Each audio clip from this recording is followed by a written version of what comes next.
نبی پاک صاحب الالاق سید عالم صلی اللہ علیہ وسلم نے فرمایا کہ ایک شخص رات کو ارادہ کر کے سویا تھا کہ سویرے تہجد پڑھوں گا۔ ایک تو وہ ہے جس کا ارادہ ہی کوئی نہیں، فجر پڑھنے کا بھی ارادہ ہی نہیں، سرے سے پروگرام ہی نہیں۔ اس کو پتا چل گیا کہ ڈاکٹر نے کہا تھا 7-8 گھنٹے سونا ہے، تو اب وہ ٹائم دیکھ رہا ہے 2 بجے سو رہا ہوں، 10 بجے اٹھ جاؤں گا۔ اس کی بیچ میں نیند ہے، صحت ہے، ڈاکٹر کی تنبیہ ہے، پر فجر تو شامل ہی نہیں۔ حالانکہ اس بات کو اچھی طرح سمجھ لیں، اگر آپ کا فجر پڑھنے کا ارادہ ہے اور 4 بجے کا 3:45 بجے کا آپ نے الارم لگا لیا ہے، تو 2 دن آپ کو الارم جگائے گا، تیسرے دن آنکھ خود بخود کھل جائے گی۔ انسان کی نفسیات ہوتی ہے کہ 2 دن وہ کسی چیز بھی اپنی عادت کو سونے جاگنے میں پکا لے تو تیسرے دن وہی اس کا وہ مزاج بن جاتا ہے۔ تو اگر نیت ہی نہیں، ارادہ ہی نہیں، پروگرام ہی نہیں، تو کیسے آنکھ کھلے گی؟ بلکہ پھر تو یہ ہوتا ہے کہ کئی دفعہ آنکھ کھل بھی جاتی ہے، بندے اٹھ بھی جاتے ہیں پر اٹھتے ہی نہیں، نماز کا وضو ہی نہیں کرتے، آگے بڑھتے ہی نہیں، ہمت ہی نہیں کرتے۔ لیکن حضور کیا فرما رہے ہیں؟ کریم محبوب علیہ السلام فرمانے لگے جس کا تہجد پڑھنے کا ارادہ تھا لیکن نیند غالب آ گئی، اٹھ نہیں سکا۔ حضور فرماتے ہیں نیند تو اب اس نے پوری کر ہی لی ہے نا، پر ارادہ تھا تہجد پڑھنے کا۔ تو محبوب فرماتے ہیں نیند رب کی طرف سے صدقہ ہو گئی اور تہجد کا بھی اللہ نے ثواب عطا فرما دیا۔ ارادے صاف کرے، پکے کرے، نیتیں کھری رکھے، نیت صاف رکھے، اخلاص پیدا کرے، تو پھر تو گھر میں بیٹھے بیٹھے بڑی نیکیوں کا ثواب ملتا ہے۔ پھر تو اپنے گھر کے اندر موجود رہنے پر بھی اسے بڑے بڑے لمبے سفروں کا ثواب ملتا ہے۔ حضرت انس بن مالک رضی اللہ تعالیٰ عنہ فرماتے ہیں ہم تبوک سے واپس آ رہے تھے تو نبی پاک علیہ السلام نے فرمایا ہمارے کچھ بھائی ہیں بھائی جو بیٹھے مدینے میں ہیں، پر ہم نے جو گھاٹی بھی طے کی، جو سفر بھی طے کیا، وہ ہمارے ساتھ ہی تھے۔ بیٹھے کہاں ہیں؟ مدینے میں، پر ہم نے جتنا سفر طے کیا وہ ساتھ ہی تھے۔ حضرت انس بن مالک کہتے ہیں ہمارے تو کان کھڑے ہو گئے کہ بیٹھے بھی گھر ہیں اور ہمارے ساتھ ہیں۔ تو حضور سید عالم علیہ السلام نے پھر بات کو کھولا اور فرمایا وہ جان بوجھ کے نہیں بیٹھے رہے، ارادہ ان کا پکا تھا ہمارے ساتھ آنے کا، لیکن کسی مجبوری کی وجہ سے نہیں آ سکے۔ کوئی بیماری نے آ لیا تو نہیں آ سکے، چونکہ وہ مجبوری کی وجہ سے نہیں آ سکے، آ نہیں سکے، لیکن رب کریم نے ہم جس سفر سے گزرے ہیں اس کا اجر انہیں عطا فرمایا ہے۔ ثواب میں، اجر میں وہ برابر کے شریک ہیں، چونکہ ان کا ارادہ پورا تھا، پروگرام پکا تھا، وہ آنا چاہ رہے۔ اقامت نماز، اور نماز کے جہاں اور بہت سارے فوائد ہیں وہاں یہ بھی ارشاد فرمایا کہ ان الصلاۃ تنہی عن الفحشاء والمنکر، فرمایا بے شک نماز منع کرتی ہے بے حیائی سے اور برے کاموں سے۔ نبی رحمت علیہ السلام کی خدمت میں عرض کیا گیا تھا کہ یا رسول اللہ صلی اللہ علیہ وسلم ایک شخص رات کو نماز پڑھتا ہے پر سویرے چوری بھی کرتا ہے۔ ہم تو بڑی جلدی کہہ دیتے ہیں نا کہ کیا فائدہ اسے اس کی نماز کا، کیا فائدہ اسے اس کی عبادت کا۔ حضور صلی اللہ علیہ وسلم کی جب بارگاہ میں یہ سوال پوچھا گیا کہ حضور رات کو عبادت بھی ٹھیک کرتا ہے اور سویرے چوری بھی کرتا ہے تو حکم کیا ہے؟ تو حضور علیہ السلام نے فرمایا اگر وہ پابندی سے نماز پڑھتا رہا نا تو اس کی نماز اس سے چوری چھڑوا دے گی، اس لیے کہ نماز بے حیائی اور برے کاموں سے روک دیتی ہے۔ اگر کوئی کمزوریاں ہیں انسانی تقاضوں کے تحت تو نماز کی پابندی کرے۔ اگر آپ نماز کے پابند ہو گئے نا، کچھ وقت لگے گا تو پھر وہ بھی ساری کمزوریاں اللہ دور فرما دے گا۔ شرط یہ ہے کہ اس کو پابندی کے ساتھ پڑھتے رہیں۔ کچھ دوست کہتے ہیں نماز میں دل نہیں لگتا، تو میں نے کہا نہ بھی لگے تو پھر بھی پڑھے۔ تو میرا سوال یہ ہے کہ ایک آدمی بالکل فارغ ہے، سوائے نماز کے، عبادت کے، سونے کھانے کے اسے کوئی کام نہیں، اور ایک شخص بیچارہ مزدور ہے، وہ ریڑھی لگاتا ہے، مثال دینے لگا ہوں، وہ ریڑھی لگاتا ہے، اس کے پاس دکان بھی نہیں ہے کہ وہ شٹر نیچے کرے یا تالا لگا کے چلا جائے۔ اب وہ نہ کسی کو کہہ کے آیا کہ یار ذرا 10 منٹ ٹھہرنا میں نماز پڑھ کے آیا، تو وہ چلا گیا۔ وہ بڑا بے چین ہے کہ میری پیچھے ریڑھی بھی ہے، وہ بندہ جلد باز نہ ہو جائے، وہ نکل نہ جائے، وہ میرے تھوڑا سا میرا راس ہے، 2-4 ہزار کا مال ہے، غریب آدمی۔ نماز بھی اس نے پڑھی، توجہ اس کی پیچھے لگی رہی۔ ایک بالکل فارغ تھا، کوئی مجبوری نہیں تھی، اس نے بھی نماز پڑھی۔ آپ یہ بتائیے کہ زیادہ ہمت کس نے کی؟ اس کا تو دل ہی نہیں لگا نماز میں, ریڑھی کی فکر تھی. لیکن ہمت زیادہ اس نے کی, اس لیے کہ اس کی مجبوری ہے, اس کے لیے آزمائش پیچھے کھڑی ہے, تیار ہے. دوائی کھانے میں دل لگتا ہے, کیوں کھاتے ہو؟ دل ہی نہیں لگ رہا آپ کا. خدا نہ خواستہ خاکم بدن, اللہ ہم سب کو معاف فرمائے, اگر بچے کا آپریشن کرانا پڑ جائے تو دل کرتا ہے, کیوں کراتے ہو؟ اس کے لیے ضروری ہے. تو بھائی یہ فلسفہ ہی غلط ہے کہ میرا دل نہیں لگتا تھا تو میں نے چھوڑ دی. دل تو کئی دفعہ انسان کا دکان پہ بھی نہیں لگتا, بیچ دو گے. نہیں دل کرتا کام پہ جانے کو تو ریزائن کر دو گے. تو یہ تو بالکل سرے سے بات ہی بڑی عجیب ہے. ہاں دل لگنا چاہیے, نماز سے دلچسپی ہونی, لیکن نہ بھی لگے تو ہم کو دل کے لیے نماز نہیں پڑھ رہے, رب کے لیے نماز پڑھ رہے ہیں. ہاں یہ بات سمجھ لیں, نماز دل کے لیے نہیں, نماز. وہ دیکھیں نا, ایک صاحب کہتے ہیں جی میں 5 نمازیں پڑھتا ہوں تو روزی میں برکت پھر نہیں ہوتی. تو میں کہتا ہوں وہ عبادت کرتے ہو کہ تجارت کرتے ہو؟ پیسے کمانے گئے تھے, پیسے کمانے گئے تھے کہ نماز پڑھنے گئے تھے؟ تو نماز آپ کو بے حیائی اور برے کام سے روک دے گی, پر شرط یہ ہے کہ نماز کی پابندی کرے اور بر وقت پڑھے اور تھوڑی صحیح کر کے پڑھے. مطلب نماز پڑھی جاتی ہے, اہتمام نہیں ہوتا, یعنی لوگ بھاگ کے وضو کرتے ہیں, فٹافٹ آتے ہیں, بھئی آج ہو گیا ہے. بڑی جو بندہ گاڑی بھگا کے لاہور پہنچنا چاہے تو وہ 15 منٹ جلدی پہنچ سکتا ہے, 1 گھنٹہ پہلے پہنچ سکتا ممکن نہیں میرے عزیز, ہو نہیں سکتا. جلدی نماز پڑھنے سے آپ کیا کر لیں گے؟ صحیح کر کے پڑھیں, سونی کر کے پڑھیں, تسلی کے ساتھ پڑھیں, ٹھنڈے دل کے ساتھ پڑھیں. مطلب نماز پڑھیں تو پھر مزہ ہے. امام اعظم کا ایک پڑوسی ہے تو وہ کہتا ہے کہ امام صاحب نا گرمیوں کے دنوں میں نا چھت پہ چڑھتے تھے, کیونکہ میرے گھر میں عورتیں نہیں تھی, مرد ہی تھے زیادہ, اور میرا ایک بچہ تھا چھوٹا. کہتے ہیں کہ وہ چھت پہ نماز پڑھا کرتے تھے تو وہ اتنی دیر تک کھڑے رہتے کہ لگتا کوئی ستون کھڑا ہے, رات کو ستون محسوس ہوتا. اتنی دیر تک وہ تلاوت کرتے, اللہ کی بارگاہ میں کھڑے رہتے. تو فرماتے ہیں جب ان کا انتقال ہوا تو میرا بیٹا کہنے لگا کہ ابا جی پڑوسیوں کی چھت پہ جو کھمبا تھا, جو ستون تھا, وہ کہاں گیا؟ تو کہتا میں رو پڑا. میں نے کہا بیٹا وہ ستون اور کھمبا نہیں تھا, وہ تو ابو حنیفہ تھا جو اپنے رب کے حضور کھڑا رہا کرتا تھا. تو دلچسپی پیدا کریں. اللہ تعالیٰ ہمیں رمضان کے بعد بھی پابندی صلاۃ کی توفیق عطا فرمائے. آیت نمبر 46 میں اہل کتاب سے بحث اور مباحثہ اور مجادلہ کے آداب اور اسلوب تبلیغ کے شائستہ اور پسندیدہ ہونے کا بیان کیا گیا. جب آپ تبلیغ کریں تو آپ کے جملے بڑے شستہ ہونے چاہیے, صاف ستھری بات آپ کریں.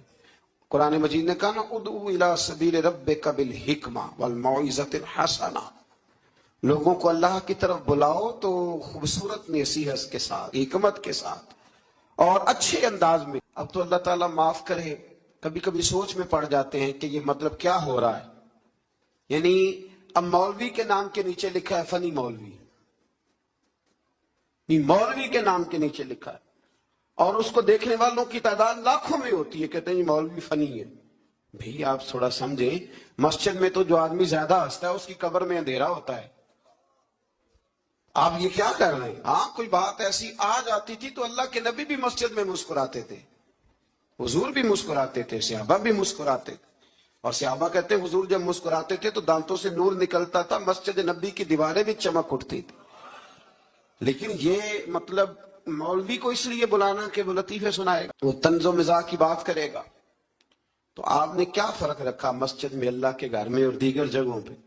آپ ذرا سمجھیے اس بات کہ وہی بات جو قرآن نے کہی کہ لوگوں نے دین کو کھیل تماشا بنا لیا ہے, معاذ اللہ, لوگوں نے کھیل تماشا سمجھ لیا ہے. تو کس طرف مطلب قوم لگ گئی ہے, اور بڑا بڑا عروج ہے اور بڑی بڑی باتیں ہیں, بیچ میں ہے کیا کہ لطیفے سنائے جا رہے ہیں اور داستان سرائی ہو رہی ہے اور کہانیاں ہو رہی ہیں, اور قوم ہے کہ وہ اس پر لگی ہوئی اچھی نصیحت, خوبصورت جملے.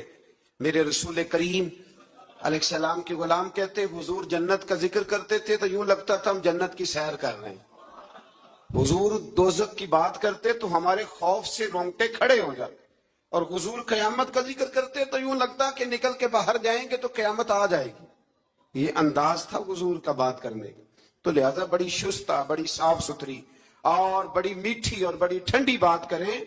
دین کی بات جب آپ کریں تو پھر اس میں حسن چھلکے, صوفی نے فلاں کی تعریف کیا تو بات کچھ زیادہ ہوگی۔ میرے بھائیوں، مثال دی ہے آپ کو سمجھانے کے لیے کہ رمضان المبارک وہ عزت اور عظمت والا مہینہ ہے جس کا تعارف کسی عام آدمی نے نہیں، رب کریم کے قرآن نے بیان فرمایا ہے اور میرے مصطفیٰ کریم کی زبان اطہر نے بیان فرمایا ہے۔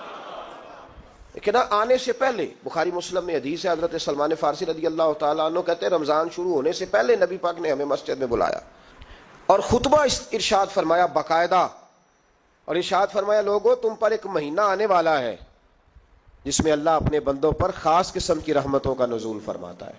خود رسول پاک نے ہمیں کس قدر زیادہ اس مہینے کا اکرام کرنا ہے اور کس قدر زیادہ اس کو اہمیت دینی ہے اور کس قدر زیادہ ہمارے لیے وہ باعث عظمت ہے کہ جس مہینے کے فضائل خود رسول پاک علیہ السلام نے بیان فرمائے۔ اور نبی پاک صلی اللہ علیہ وسلم نے فرمایا کہ اس مہینے میں تم نفل پڑھو گے تو اللہ فرض کے برابر ثواب عطا فرمائے، اور فرض کا ثواب اللہ 70 گنا عطا فرمائے۔ کتنا بولیے؟ اچھا ہوتا پتہ کیا ہے، ہمارے ہاں لوگوں کو پتہ چل جائے نا فلاں کاروبار آج کل زیادہ صحیح چل رہا ہے تو سارے لوگ وہی کاروبار شروع کر لیتے ہیں۔ سی این جی کچھ دنوں بڑی زبردست تجارت ہوتی تھی تو میرا خیال ہے کہ ہر کلومیٹر پر اللہ ماشاءاللہ سی این جی نظر آتی تھی۔ اب لوگوں نے سمجھ لیا ہے کہ شاید کھانا کھانے کا لوگوں کا مزاج زیادہ ہے تو ہم جس چوک میں کھڑے ہوتے ہیں، جس جگہ جاتے ہیں، وہاں لوگ سب سے پہلے بتاتے ہیں کہ یہاں فلاں ہوٹل بڑا معروف ہے، اس پہ آپ کو کھانا کھلائیں گے۔ تو اب ہر آدمی نے ہوٹل کھول لیا، بلکہ اللہ تعالیٰ معاف کرے ہمارے ہاں تو تعلیم بڑی اچھی تجارت ہے۔ جب سے سرکاری اسکولوں کی حالت تھوڑی خراب ہوئی تو ہر بندے نے پرائیویٹ اسکول کھول لیا ہے، بہت بڑی تجارت ہے معاذ اللہ۔ میں کبھی کبھی پریشان ہو جاتا ہوں کہ وہ قوم کیسے آگے بڑھے گی جو تعلیم بیچتی ہے۔ اور اللہ تبارک و تعالیٰ مجھے معاف کرے تو ہمارے ہاں تو صحت کا شعبہ سب سے زیادہ تجارت کا حامل ہے کہ اگر کوئی آدمی اچھی انویسٹمنٹ کر کے کسی اچھی جگہ ہاسپٹل بنا کے کوئی 2-4 اسپیشلسٹ ڈاکٹر بنا لے تو پھر تو وہ بے شک جھاڑو کے ساتھ پیسے جمع کرے، مسئلہ ہی کوئی نہیں۔ ہم یہ کرتے ہیں کہ جو پتہ محسوس ہوتا ہے نا کہ اس جگہ مجھے رمق زیادہ نظر آ رہی ہے، تجارت میری زیادہ بڑھے گی، تو لوگ ادھر توجہ کر لیتے۔ او خدا کے بندو، صحابہ کا مزاج یہ تھا کہ جہاں انہیں پتہ چلتا تھا نا اس نیکی کا ثواب زیادہ ہے تو وہ بھاگ کر اس نیکی کی طرف توجہ کرتے تھے۔ آپ صحابہ کی سیرت کی کتابیں دیکھیے، حضرت انس بن مالک رضی اللہ تعالیٰ عنہ فرماتے ہیں جب نبی پاک علیہ السلام نے رمضان کی شان بیان کی تو صحابہ کا یہ مزاج بن گیا کہ وہ اپنے سارے کام رمضان سے پہلے سمیٹ لیتے تھے، رمضان شریف سے پہلے سارے کام سمیٹ لیتے، لینے دینے کے معاملات صاف کر لیتے، خریداری ہو جاتی، گھر کے اندر کوئی کام کرانا ہوتا تو وہ رمضان سے قبل کرا لیتے۔ یکم رمضان کو وہ مسجدوں میں ڈیرے لگا لیا کرتے تھے، وہ کہتے تھے نیکیاں جمع کرنے کے ایام ہے، نیکیاں۔ دیکھیں نا، سب سے مصروف ترین زندگی ہمارے نبی پاک صلی اللہ علیہ وسلم کی زندگی ہے۔ 23 سالوں میں نبی پاک علیہ السلام نے 2300 سالوں سے بھی زیادہ کام کیا۔ بڑا مصروف وقت تھا حضور کا، بڑا مصروف۔ ہمارے یہاں نا، میں ایک جگہ پہ حاضر تھا تو ایک بزرگ تقریر فرما رہے تھے، وہ کہہ رہے تھے اب خانقاہوں میں جو اللہ اللہ ہو رہی ہے وہ چھوڑ کے باہر نکلو، اب میدان میں نکلنے کا دور ہے۔ تقریر ختم ہوئی تو میں نے کہا حضرت ناراض نہ ہوئیے گا، ویسے کون سی خانقاہ میں اللہ اللہ ہو رہی ہے جہاں سے آپ باہر نکالنا، تو دور ہی گزر گیا اللہ اللہ کرنے کا، اب تو لنگر شنگر چل رہا ہے خانقاہوں میں، یا باتیں شاتیں ہو رہی ہیں، کیلو کال کی دنیا ہے، مستی اور حال کی تو کب سے چلی گئی۔ کم باذن اللہ جو کہتے تھے وہ رخصت ہو گئے، خانقاہوں میں مجاور رہ گئے یا گورکن۔ اب تو کہاں، اب کس کو آپ کہہ رہے ہیں کہ اللہ اللہ چھوڑ کے باہر آؤ؟ کون اللہ اللہ کر رہا ہے؟ اللہ ماشاء اللہ ہے، حال ہی کوئی نہیں۔ اسلام فقط اللہ اللہ کا مذہب نہیں۔ نبی پاک صلی اللہ علیہ وسلم نے کہا لا رہبانیت فی الاسلام، میرے اسلام میں رہبانیت کا کوئی حصہ نہیں۔ ایک آدمی جا کے صرف مسجد میں بیٹھ جائے، حقوق سارے چھوڑ دے، بال بچوں کو بھول جائے، اسلام اس کی حوصلہ افزائی نہیں کرتا، حوصلہ شکنی کرتا ہے۔ وہ والی صوفی کا درس حضور نے نہیں دیا کہ مسجد میں بیٹھو اور بس مسجد میں بیٹھو، خانقاہ میں بیٹھو، بلکہ نبی پاک صلی اللہ علیہ وسلم ہمیں بدر میں بھی نظر آتے ہیں، حضور خود جنگ کا لباس پہن کر ہمیں احد میں دکھائی دیتے ہیں۔ نبی پاک صلی اللہ تعالی وسلم ہمیں خندق کے موقع پر ہاتھ میں کدال پکڑ کر نبی پاک علیہ السلام ہمیں کھدائی کرتے ہوئے نظر آتے ہیں۔ مسجد نبوی تعمیر ہو رہی ہے تو حضور ہمیں خود اینٹیں اٹھاتے ہوئے دکھائی دیتے ہیں۔ سارے کام حضور نے کیے ہیں۔ لیکن میرے بھائی یہ یاد رکھو، اگر بدر میں جانا میرے نبی کی سنت ہے تو غار ہرا میں چپ کر کے بیٹھ کے اللہ اللہ کرنا یہ بھی میرے نبی کی سنت صلی اللہ تعالی علیہ وسلم۔ اگر احد میں، خندق میں، حنین میں، میدان میں رہنا حضور کا طریقہ ہے تو غار ثور میں 3 دن اللہ اللہ کرنا بھی نبی پاک کا ہی طریقہ ہے. اگر سارا دن تبلیغ کرنا حضور کا طریقہ مبارکہ ہے تو ساری رات مصلی پہ کھڑے رہنا. اور صحیح مسلم میں حضرت عائشہ فرماتی ہے کہ قدموں پہ ورم آ جانا یہ بھی تو میرے نبی کا طریقہ ہے نا. تو میرے بھائی اس کو کون اپنائے گا؟ مصروف ترین زندگی نبی پاک کی، اس کے باوجود اللہ کے رسول ہر سال 10 دن کا اعتکاف کرتے تھے. ہر سال. ایک سال جہاد پہ گئے تھے، اعتکاف نہیں ہو سکا. اگلے سال میرے نبی پاک نے 20 دنوں کا اعتکاف فرمایا. پچھلے 10 دن کا. میں نے ایک بزرگ کی تعریف کی، ایک اپنے بڑے پیارے میرے محبت والے دوست ہیں ان کے سامنے. میں نے کہا یار یہ بندہ بڑا 4 سال اعتکاف کرتا ہے. تو انہوں نے ترجمہ کر دیا میری بات کا، تھوڑی سی تشریح کر دی. کہنے لگے ماشاءاللہ فارغ ہو گئے، اب بچوں کی شادی ہو گئی، اب فارغ ہیں. تو میں نے کہا کہ آپ یہ کہنا چاہتے ہیں کہ جو فارغ ہوتا ہے وہ اعتکاف کرتا ہے؟ آپ یہ کہنا چاہ رہے ہیں؟ چونکہ میرا پیار تھا تو میں نے کہا ان سے کہ جو کوہ طور پہاڑ آپ نے سر پہ رکھا ہوا ہے آپ بھی ذرا اتار کے پھینکیں، دیکھوں تو صحیح کہ آپ کون سا مار کا فتح کر رہے ہیں. کس طرح کا ہمارا رویہ ہے، کس طرح کی ہماری سوچ. اگر کوئی شخص خیر کا کام کر رہا ہے تو بجائے اس کی حوصلہ کہتے ہیں فارغ ہے، بچوں کی شادی ہو گئی، بچے کام کاج کرتے ہیں اس لیے بیٹھتے ہیں. تو میں نے کہا آپ نے جو پہاڑ اٹھایا وہ بھی ذرا دکھائیں. روٹی آپ بچوں کو دیتے ہیں کہ اللہ دیتا ہے؟ ان کی پرورش کی ذمہ داری آپ کی ہے یا رب کریم کی ہے؟ تو 2 گھڑیاں محنت کرنے کا مطلب یہ ہے کہ تم نے پہاڑ اٹھایا ہوا ہے سر پہ. تو اس طرح کے فلسفہ ہم بیان کرتے ہیں. افسوس یہ ہوتا ہے کہ رمضان المبارک اس میں بھی وہی سیاستیں، وہی خوش گپیاں. میں تو دعا مانگتا رہتا ہوں کہ اللہ روزوں میں کوئی الیکشن نہ آئے. آپ بھی آمین کہہ دیں. ورنہ وہی مصیبتیں، وہی جھوٹ سچ، وہی دروازوں پہ وہی. خدا کا واسطہ بس کر دو، رمضان شریف ہے، ٹھہر جاؤ ذرا. کیا ہو گیا ہے؟ میرے نبی پاک صلی اللہ علیہ وسلم نے فرمایا 11 مہینے جنت سجائی جاتی ہے اور پھر رمضان میں اللہ اپنے بندوں کے لیے جنت کے دروازے کھول دیتا ہے. 1 گھنٹہ پہلے صفائی کرتے ہیں مہمان نے آنا ہو تو 1 گھنٹہ، ورنہ بچے دوبارہ سے پھر چیزیں بکھیر دیں گے. 1 گھنٹہ پہلے صفائی ہوتی ہے، لمبی نہیں. لیکن میرے نبی پاک نے فرمایا رمضان کے لیے رب کریم 11 مہینے جنت کو سجاتا ہے. چھوٹی بات ہے، روزے آ گئے، معمولی حیثیت ہے. ہم لوگ انہی معاملات میں، میں منع کرتا ہوں، ہمیشہ منع کرتا ہوں، آپ کو ہر سال منع کرتا ہوں. میں پابندی سے 1-2 اخبار ڈیلی دیکھتا ہوں. میرا ناشتہ نہیں ہوتا جب تک اخبار نہ ہو، چونکہ بزرگوں کا فتویٰ ہے جمعے کا خطبہ وہ دے جو عالمی حالات سے باخبر ہو. ہم کوئی رسمی تقریر نہیں کرتے کہ لوگوں کو کہیں کہ روزے آ گئے تو کون سا مہینہ چل رہا ہے تو مہینے کے حساب سے خطاب ہو. رسول اللہ صلی اللہ تعالی علیہ وسلم کی امت کے جو ذمہ دار اور پہرے دار ہوتے ہیں انہیں امت کی پہرے داری کرنی ہوتی ہے. اس لیے وہ یہ نہیں دیکھیں گے کہ کون سا موضوع چل رہا ہے اس پر میں نے 1 گھنٹہ گزارنا ہے. ترجیحات پر بات ہوگی. بات یہ عرض کر رہا تھا کہ میں رمضان شریف میں اخبار نہیں دیکھتا. میری اپیل ہے آپ سے کہ آپ رمضان شریف میں نا رمضان ٹرانسمیشن بھی نہ دیکھیں، ٹی وی پہ خبریں بھی نہ سنیں. سارا سال سنیے خبریں. ہماری خبریں سننے سے ملک میں کیا انقلاب آ گیا ہے. وہ جو ہم نے چوک میں کھڑے ہو کے تجزیہ کیا تھا اس سے کتنے لوگ سنور گئے. چھوڑیں، جتنا وقت ملے وہ آ کے مسجد میں بیٹھیں، اللہ کے گھر میں وقت گزاریں، ٹائم دیں. عبادت آپ کو زندہ کرے گی، روحانیت پیدا کرے گی، توانائی آئے گی، خوبصورتی آئے گی آپ کے اندر، آپ زندہ رہیں گے. دنیا داری دلوں کو مردہ کرتی ہے. قرآن کی تلاوت، اللہ کا ذکر، مسجد کی حاضری روح اور دل کو زندہ کر دیا کرتا ہے. مسجد میں بیٹھیں، وقت دیں، مہربانی کریں. اور یہ بھی آج میں بڑی ذمہ داری سے عرض کر رہا ہوں، اگر آپ کبھی زندگی میں مجھے بھی دیکھیں نا ٹی وی میں کسی عورت کے ساتھ میں کسی پروگرام پہ بیٹھا ہوں تو آپ بالکل لحاظ نہ کریں.